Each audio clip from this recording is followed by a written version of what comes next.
someone saying, everybody hear me? Feel free to sit if you like. And I'd be lying if I said I wasn't a little bit nervous. But anyways, and I know I'm being recorded too. My name's Matt Bushak, and I started coming to this church through Ed Broussard invited me, and actually I met Cobb a while back too. I work with Ed at the city. I made some notes here. I'll try not to be too long. I was brought up Catholic, Roman Catholic, baptized in the Catholic Church. This is my journey of faith opening up, by the way. I was brought up in the Catholic Church, and growing through my teen years and into adulthood, I always felt guilty. I always felt like I'm not meeting what they're telling us in church. I'm sinning. I have to go to confession even before I can even take the bread and the wine. You know, if I took communion without going to confession, then I felt really bad. But if I went to confession, then my parents knew I did something wrong. So it's kind of catch-22. I felt guilty about, you know, what I perceived as sins, and some were sins, and some probably weren't. When I was very young, when I was about 6 years old, my parents got divorced, as many of us have experienced that. But I ended up growing up with my dad and my older brother. I saw my mother frequently, but I think the reason I bring this up is I didn't have that day-to-day love of a mother. You know, my dad certainly loved me, but men showed it in different ways, and so I didn't really feel well-rounded in what love was. So between kind of, I think, those two things, between the Catholic Church and growing up without a mother, you know, every day there, I stopped going to church once I graduated high school. I found that it brought me more grief than any kind of help it did, and so throughout college, I went the opposite way. I denied the existence that there's any God, anything out there whatsoever. We're all just, you know, it's just there was a big bang, and because the chemicals came out like they did, and the elements, we just, you know, then life came. It was just a series of science experiments or just random events that created us. There was no guiding spirit or guiding hand in any of that. I was convinced that it was just all nature. I took a metaphysics class in college, which I was able to logically disprove the existence of any kind of God or soul or spirit or anything else. I was that adamant on getting away from that. And, you know, I also lost my faith in man. You know, as you become an adult, you watch more news, and you see how we treat each other in the world. And I just figured, well, you know, don't trust in anybody else. You can only trust yourself and have faith in yourself. After college, I started looking at, I got tired of living in denial. There was something there. I don't know what it was, and so I started looking for that something that makes us human, that keeps us from killing each other constantly. You know, there was some good in the world, I guess, is what I saw. And I read books on all different religions.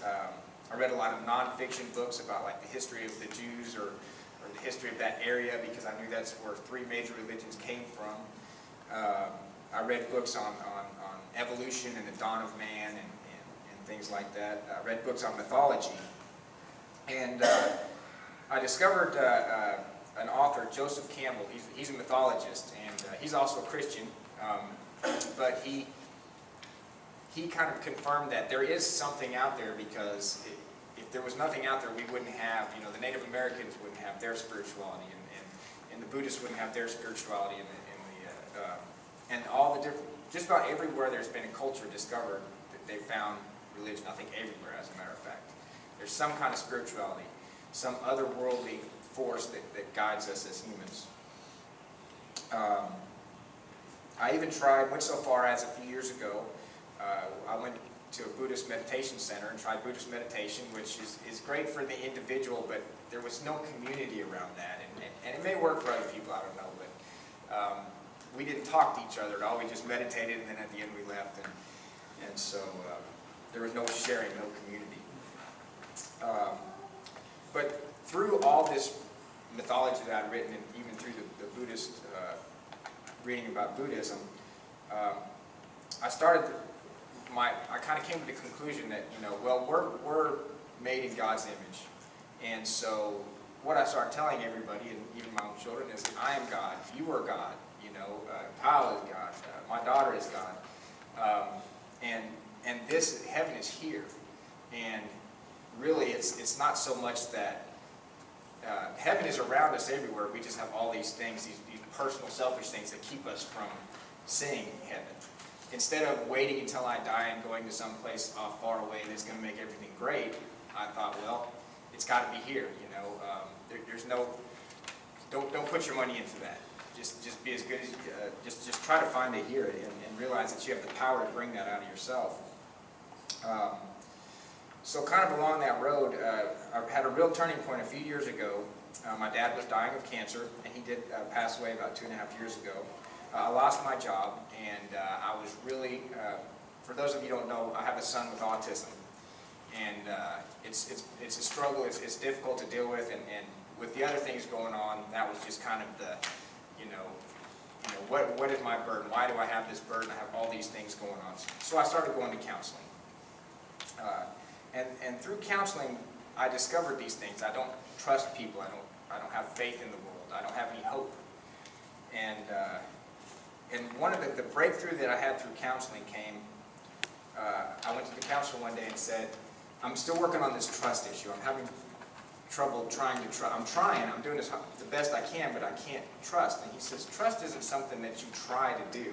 It's something that you allow to happen." And I think faith, it's the same thing. You know, if you go out there looking, you know, how do I have faith in these people? How do I have faith in God? How do I have faith in, you know, in my leaders? You have to allow yourself to have that faith and open yourself up to it. You can't find it. It's going to come to you. Actually, it's everywhere around you. I just wasn't open to it because I was looking for it instead of opening up.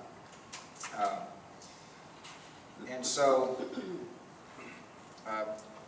through the church, fast forward about 2 years, I started coming to Resonate, and I've found a way to allow God to come into my life again, and that's something that I thought I'd never say. You know, it's okay to have faith. It's okay to hope for something better, and the love that I feel from each and every one of you is a true blessing.